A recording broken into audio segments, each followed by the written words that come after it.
Olá, estamos aqui mais um dia para comentar, estudarmos um pouco mais de nossa doutrina, ampliarmos a nossa reflexão, a nossa capacidade de entendimento. E é sempre bom visitarmos Jesus, bebermos de seus ensinamentos, lermos Kardec, que, como Emmanuel nos disse, Jesus é o caminho, o Evangelho é a porta e Kardec é a chave. Então é importante seguirmos o caminho das pegadas de Jesus, identificarmos a porta do Evangelho e usarmos Kardec com a sua lucidez, o seu bom senso, a sua temperança, para podermos elucidar e compreender melhor todos esses ensinamentos. Então, hoje, visitando os diversos grupos que fazemos parte, vendo os comentários das pessoas, aprendendo, vendo a transformação da humanidade, muitos dos mais angustiados e mais de temperamentos mais quentes já começam a ponderar, já começam a refletir com o pensamento mais voltado para o alto, mais voltado para as coisas de Deus. Isso é muito bom. A gente começa a ver o efeito das doses do remédio que foi aplicada. E aí nós visitamos de novo as mensagens, os ensinamentos do Cristo, de Kardec. E viemos aqui no capítulo 6 da terceira parte do Livro dos Espíritos, que fala da lei de destruição, no capítulo específico dos flagelos destruidores, na questão 737, quando Kardec pergunta com que fim Deus fere a humanidade por meio de flagelos destruidores. E a resposta dos Espíritos é a seguinte: para fazê-la progredir mais depressa. Já não dissemos ser a destruição uma necessidade para a regeneração moral dos Espíritos, que em cada nova existência sobem um degrau na escala do aperfeiçoamento. Preciso é que se veja o objetivo para que os resultados possam ser apreciados. Somente do vosso ponto de vista pessoal os apreciais. Daí vem que os qualificais de flagelos, por efeito do prejuízo que vos causam. Essas subversões, porém, são frequentemente necessárias para que mais pronto se dê o advento de uma melhor ordem das coisas e para que se realizem em alguns anos o que teria exigido muitos séculos. Então está aí a primeira reflexão que a gente coloca para conversar daqui a pouco. E na questão de 740, quando Kardec pergunta: não serão os flagelos igualmente provas morais para o homem por porem-no a braços com as mais aflitivas necessidades? O Espírito de verdade nos responde: os flagelos são provas que dão ao homem a ocasião de exercitar a sua inteligência, de demonstrar a sua paciência e resignação ante a vontade de Deus, e que lhe oferecem ensejo de manifestar seus sentimentos de abnegação, de desinteresse e de amor ao próximo, se o não domina o egoísmo. E aí eu vou seguir mais à frente, acho que o capítulo 8º de O Livro dos Espíritos, quando ele fala da lei de progresso. E na questão 783, Kardec pergunta o seguinte: segue sempre marcha progressiva e lenta o aperfeiçoamento da humanidade? E nos respondem: há o progresso regular e lento que resulta da força das coisas.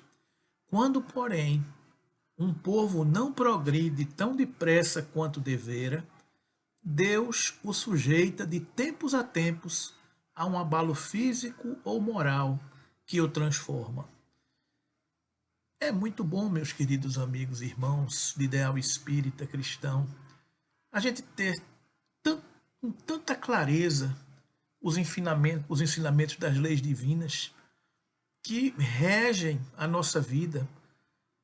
É muito bom a gente poder saber, compreender de tudo que está acontecendo, está sob a égide de uma lei maior, de uma lei de progresso, de uma lei de evolução, com que faz com que todas as coisas caminhem para o destino que nos cabe. É como nos ensina Joana de Ângeles: a fatalidade do espírito é ser feliz. Quando e como chegaremos lá depende de cada um de nós. Então, o que nós estamos assistindo é o esforço do amor maior para que finalmente sejamos felizes, para que finalmente possamos compreender a necessidade de olhar ao próximo. Quantas pandemias já passamos? Quantas pandemias estamos mergulhados hoje? É porque a gente só fala da pandemia do coronavírus. E a pandemia da indiferença, a pandemia da fome, a pandemia da miséria, a pandemia das dificuldades sociais de todos os matizes. Quantas pandemias estamos mergulhados das guerras, dos continentes de provações lá na África? Quantas pessoas, irmãos nossos, padecem nesses momentos, nos asilos, nos hospitais, nas ruas, com a necessidade de fome material, com a necessidade de fome espiritual? Quantas famílias estão desfeitas pela necessidade de amor, de afeto, de compaixão, de tolerância, de perdão? Essas são pandemias da alma humana, a pandemia da indiferença, a pandemia da falta de solidariedade e da impiedade. Então, é isso que Deus nos oferece. Quando, porém, um povo não progride tão depressa quanto devera, há quanto tempo que a mensagem dos céus já nos chegou? Do amai-vos uns aos outros como eu vos amei. Há quanto tempo nós já sabemos o roteiro? Há quanto tempo nós já temos condições de seguir os passos do Cristo? E continuamos reticentes, continuamos ainda sem compreender as coisas como deveriam ser feitas. Então, Deus sujeita de tempos em tempos a um abalo físico ou moral que o transforma. O que está se passando é que esta pandemia mais cintuosa que estamos vendo do coronavírus está vindo para colocar o homem numa reflexão para dentro de si. O que é que nós estamos fazendo da nossa evolução? O que é que nós estamos fazendo da nossa inteligência? O que é que nós estamos fazendo da nossa sociedade? O que é que eu posso fazer para viver melhor com o meu próximo, com a minha sociedade, com o meu país, com a humanidade? Em que eu posso contribuir para viver melhor comigo mesmo?